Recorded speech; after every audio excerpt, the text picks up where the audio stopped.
National dengue day ప్రతి సంవత్సరం మే 16వ తారీఖున జరుగుతుంది.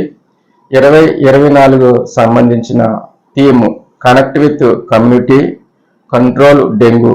డెంగ్యూని నివారించడానికి మీరు సంఘానికి ఎలా సహాయపడతారు, లేదా సురక్షితమైన రేపటి కోసం మా బాధ్యత.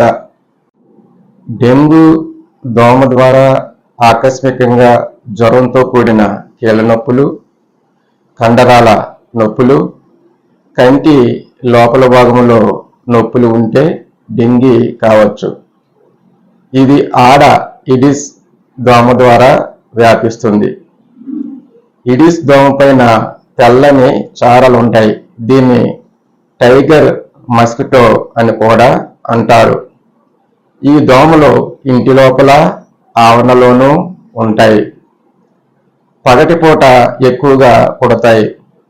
ఇవి ఎక్కువ దూరం అంటే సుమారు 600 మీటర్ల లోపు ఎగరలేవు. డెంగీ వైరస్ ఇన్ఫెక్ట్ అయిన దోమలోనే కాకుండా దోమ గుడ్డలో కూడా డెంగీ వైరస్ ఉంటుంది. కాబట్టి ఎక్కువ మందికి వ్యాధి వ్యాపించే అవకాశం ఉంటుంది. ఈ దోమ మంచి నీటిలోనే గుడ్లు పెడుతుంది. వైరస్ వలన 1 కంటే ఎక్కువ సార్లు డెంగ్యూ వ్యాధి రావచ్చు.